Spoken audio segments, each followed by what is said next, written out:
Laporan yang ketiga yang disebut dengan laporan saldo laba.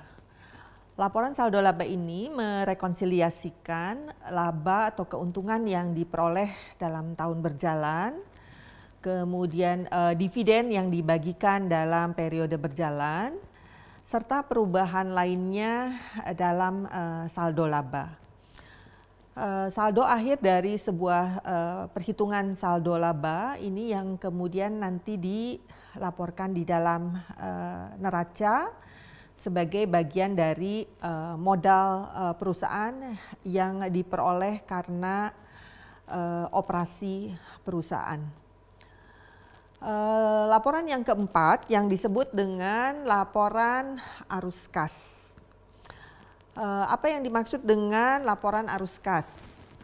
Laporan arus kas menjadi sebuah ringkasan atau summary dari arus kas yang terjadi di dalam perusahaan dalam periode yang dilaporkan. Tentunya adalah ini periode pelaporan yang menunjukkan jangka waktu sejak perusahaan itu atau laporan terakhir sampai dengan laporan yang sekarang. Laporan ini tidak hanya memberikan informasi mengenai arus kas yang berasal dari 3 operasi utama perusahaan, yaitu investasi, pendanaan, dan operasi. Tetapi juga laporan arus kas ini nantinya adalah mengkaitkan bersama antara laporan laba rugi dan neraca. Laporan arus kas ini akan dilaporkan dalam format 3 klasifikasi tadi.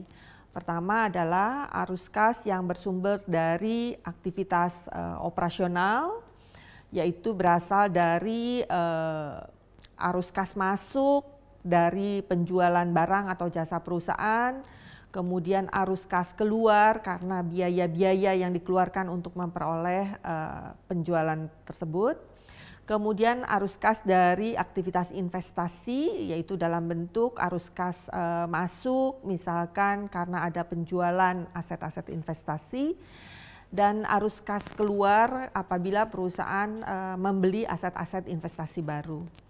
Kemudian arus kas pendanaan itu merupakan arus kas yang bersumber dari arus kas masuk bersumber dari pinjaman, sementara arus kas keluarnya itu adalah dalam rupa pembayaran kembali pinjaman yang dilakukan oleh perusahaan.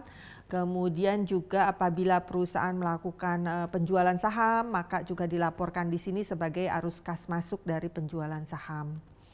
Tapi apabila ada pembelian kembali saham perusahaan, maka akan dilaporkan di bagian arus kas dari aktivitas pendanaan ini juga, yaitu dalam bentuk arus kas keluar.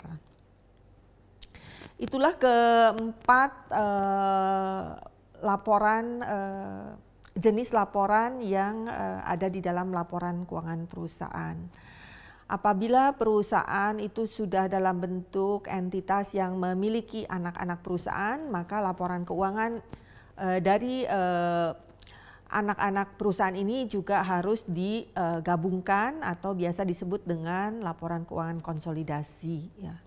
Dan lebih jauh apabila perusahaan memiliki anak-anak perusahaan yang beroperasi di luar negeri dan beroperasi menggunakan mata uang yang berbeda, maka laporan keuangannya juga tetap harus digabungkan, dikonsolidasikan. Namun tentunya harus dilakukan terlebih dahulu suatu proses konversi, ya, konversi agar laporan keuangan ini bisa dikonsolidasikan dalam satu mata keuangan, dalam satu mata uang saja, ya, yaitu mata uang pelaporan yang sudah tentunya diatur di dalam standarnya.